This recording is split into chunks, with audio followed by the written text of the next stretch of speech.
reductant oxidant, the bromine, also showed higher values in the inland region. This is the inland and the coastal region. We think this may be one important reasons, but also for the post-depression effects, because the in the coastal region, the ice move very fast and the wind is stronger. So I think maybe it can cause the decreased concentrations of the total mercury. And it's for the seasonal variations. We did some, this job at this region, and from this snow pit, 29A, we can find that the higher total mercury concentrations in summer than winter, and these concentrations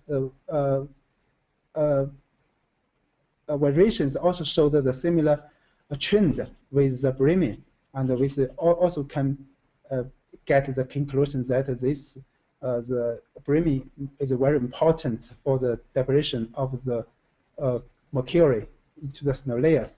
For the longer durations of the total mercury, we did the jobs in the 29L and 29K snow pits. This showed the similar variation trend, and higher values were found during the end 1970s to the beginning of 1980s, and also for the mid of 1990s. And this is where the trend was consistent with global anthropogenic emissions. This is it's from the film published in 2009. This is anthropogenic emission. We find it shows a consistent trend. And we also find that the Pinatubo erupted in the 1991, also caused the sharp increase of the total mercury in the beginning of the 1990s. So from the above, we may can get this conclusion that the concentrations of the total mercury in Antarctic, especially for the inland Antarctic, it can be used to monitor the global anthropogenic emissions of the mercury. Okay, this is the concluding remarks, and this research has been published in Taylor Speed. Okay, thanks for attention. Any questions? Thank you very much for that talk. Does anyone have any quick questions on that talk?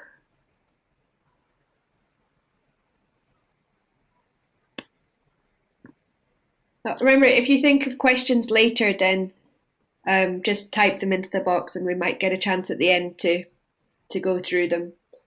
Otherwise, again, this will all be online, and you can contact the presenters afterwards. Okay, so now we're going on to our next talk, which will be given by Megan Grabowski, and she's going to talk about boreal shrub growth response to fertilization, herbivory, and climate near Kluane Lake in the Yukon.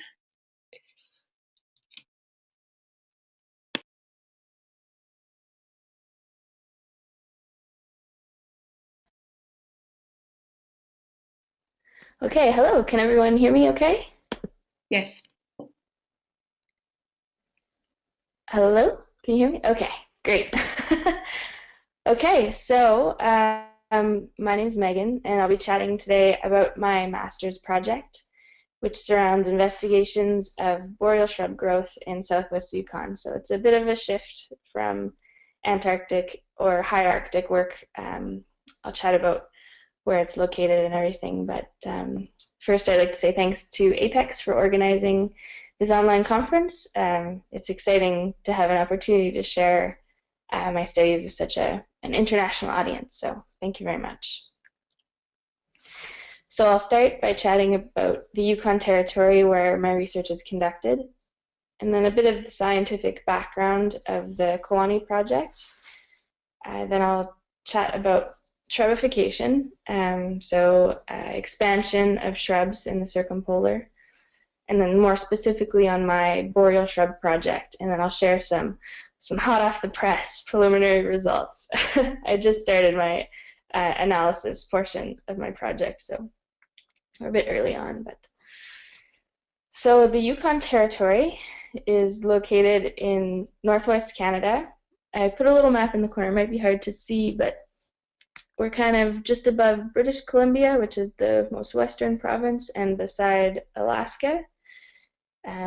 So it's a great place to do work, and it has many incredible features, such as Mount Logan here, which is the highest mountain in Canada and second highest in North America, just under 6,000 meters.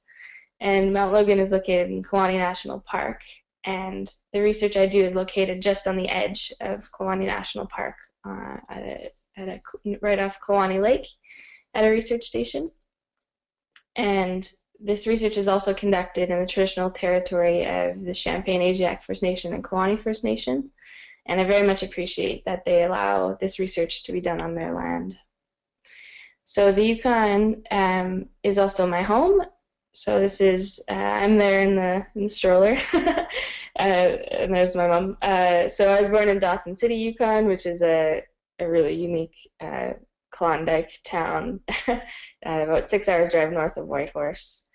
And then I grew up in Whitehorse.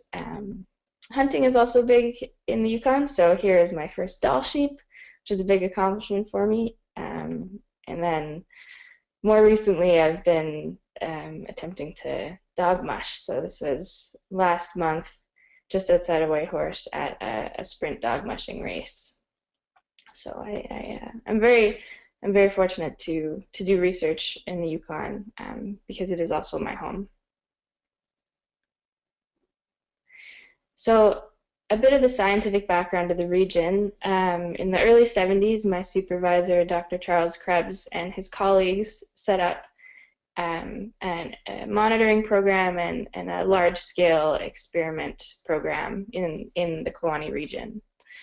And the focal point of these studies were the snowshoe hare cycles. So the snowshoe hare is a rabbit that lives in the boreal forest all across Canada, and it is a key species within the food web because it eats many things and many things eat it, and also because it has these population cycles. So it peaks every 8 to 10 years to the point where you're walking around the forest and they're underfoot at the peak, and then shortly thereafter